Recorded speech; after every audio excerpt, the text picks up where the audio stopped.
My friend, Dr. Greg Bledsoe, was a junior medical student in a family practice clinic when he was doing rounds with his resident physician. Eventually, he and the doctor walked into the room of an elderly female patient and her husband. The patient was close to 80 years old and wheelchair-bound. Her limbs were contracted with neuromuscular disease, and she sat tilted to the side with her mouth agape, drooling. Greg noted the spry energy of her spouse. He was alert, he was mentally sharp. Though he was equal to his feeble wife in age, he was in far better health. Greg noticed that usually it's the other way around. Usually it's the wife who's having to care for her husband at this state. Greg felt a common young man's emotional and spiritual disease who doesn't yet get what it means to cherish. I must confess, he said, I felt sorry for this husband. The husband seemed to be in good spirits, even while wiping the drool off his wife's chin. Knowing the around-the-clock care such patients require, Greg also knew the exhausting demands placed on this husband. He glanced at her records and he saw she still lived at home with him. This husband was her primary sole caregiver, and Greg found himself saying, "Please, God, not me, ever." The resident physician received a page and stepped into the hallway to answer it, which left Greg and the patient standing there all alone. And Greg felt awkward. He didn't have anything he could add at this point. He wasn't far enough in his training to really offer anything of help. The awkwardness was broken by an enthusiastic exclamation from the husband. "She's my fishing buddy, you know," he said. "I'm sorry?" Greg asked. "She's my fishing buddy. Me and her, we fished all over. We'd go set trot lines over in that lake over there. Yes, sir, me and her, we fished all over. We've been married for over 50 years.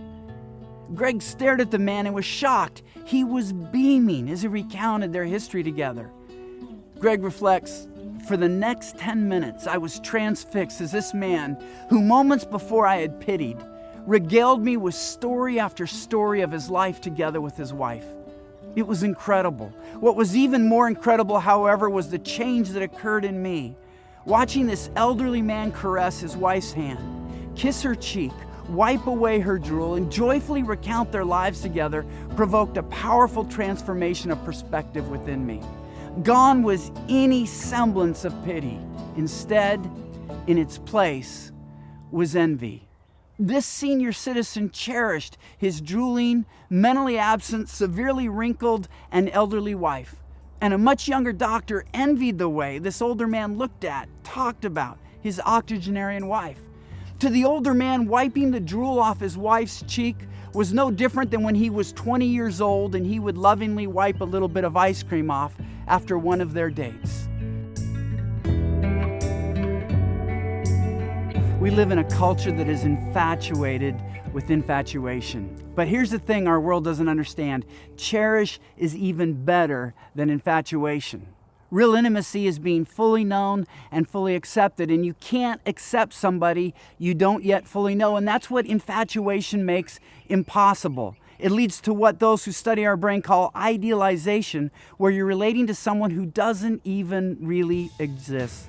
Cherish is based on authenticity, knowing someone, preferring someone, choosing someone, and creating a heart and mind that prefers someone above others until they're the only person for you. Cherish can take your marriage to a new place. You can learn to cherish your spouse. You can be in a marriage where you are cherished and make young people actually envious, though they might pity you in your state, thinking you've lost everything that love holds most dear. We can show them that cherish is even better.